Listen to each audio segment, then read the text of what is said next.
जय जगन्नाथ फ्रेंड्स। आपण को अनिता रोषाई को स्वागत।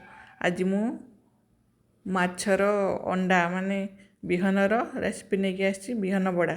प्रथमे देखंतु बिहन को नहीं 250 ग्राम हम ताकू भल से धोई देकी नहीं तापरे सेठी लंका ऐड करवा आम कटा कंचा लंका तापरे पियाज कटा ऐड करवा छोट छोट साइजर काटी भल छोट छोट देले तापरे बेसन ऐड करवा 3 चामच बड़ चामच रे 3 चामच बेसन ऐड करची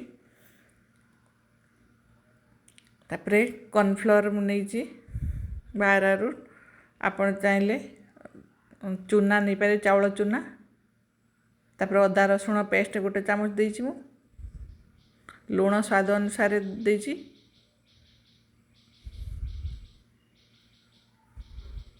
तापर धनिया गुंड गोटे चामच देची जीरा गुंड हाफ चामच देची हळदी गुंड देची हाफ चामच आउ लंका गुंड देची गोटे चामच आ गरम मसला भी आपण ऐड करि परिबे आउ गोलमरीच गुंड भी दे पारिबे।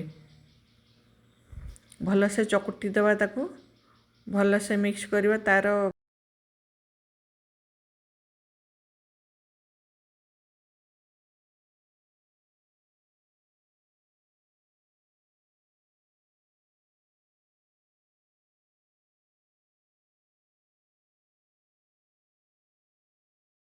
आपण चाहिए ताकू डीप फ्राए करि परिबे। मु अल्प तेल रे ताकू भाजी देइछि बेसी तेल दरकार पड़िबनी अल्प तेल रे भाजा हो जिवो।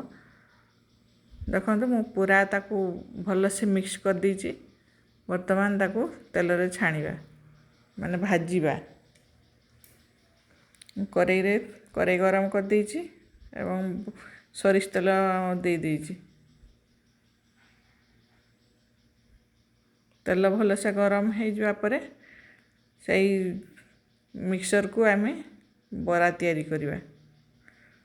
कड़ाई रे सब आड़े तेल लगे दीची नहले चिपकी जीवो सेतिपाई मु सब आड़े तेल दे देइछि।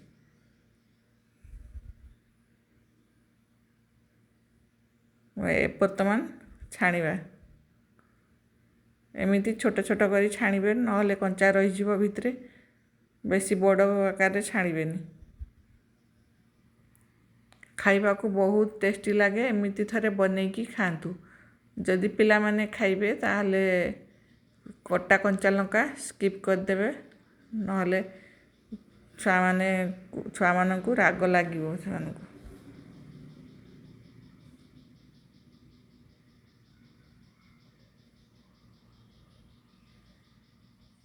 वर्तमान ओल्टे देबा। जदि मो वीडियो आपन को भल लागुथाय मो रेसिपी भल लागुथाय ताहले मो चैनल को लाइक करिवे शेयर करिवे एवं सब्सक्राइब करबा को जम्मा भूलिबेनी अनुरोध रहिला आपण मानकु आ कमेंट मध्य करिवे। देखंतु एमिति लाल जेतेबेले हे जिवो ना सेतेबेले आपण बाहर कर देबे। गुटे पट लाल हे गले आर पट को उल्टे देबे आ बहुत जल्दी बनी जाइए बेसी टाइम लागिबनी सांगे सांगे हे जिवो।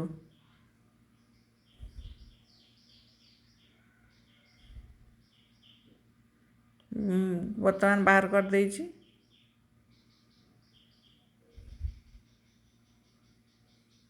बाकी तक बरा भी छाणी देबा आमे। देखंतु कते बढ़िया लाल देखाउछ ना एमिति बाकी तक सब छाणी देबा।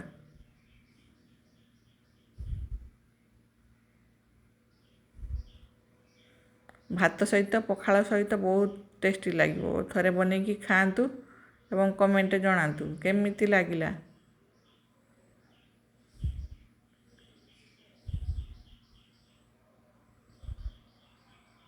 देखंतु सब मु बरा गुड़ी को छाणी देइछि तापरे आमे अल्टे देबा आर पट को गुटे पट हो सारानी आर पट को अल्टे देबा तापरे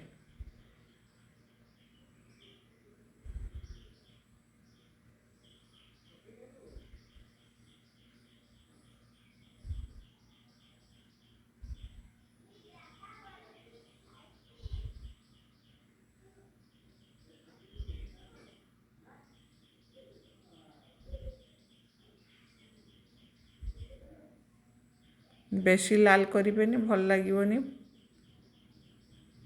ଏମିତି ହାଲୁକା ଲାଲ ହେବ, ଭଲ ଲାଗେ ଖାଇବାକୁ। ବର୍ତ୍ତମାନ ହେଇଗଲାଣି, ବାହାର କରିଦେବା।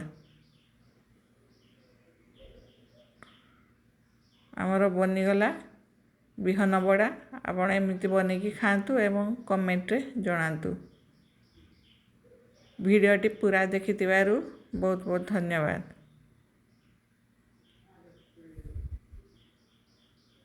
ତାକୁ ଏମିତି ବି ସ୍ନାକ୍ସ ଆକାରରେ ବି ଖାଇପାରିବେ, ଭାତ ସହିତ ବି ଖାଇପାରିବେ, ପଖାଳ ସହିତ ବି ଖାଇପାରିବେ।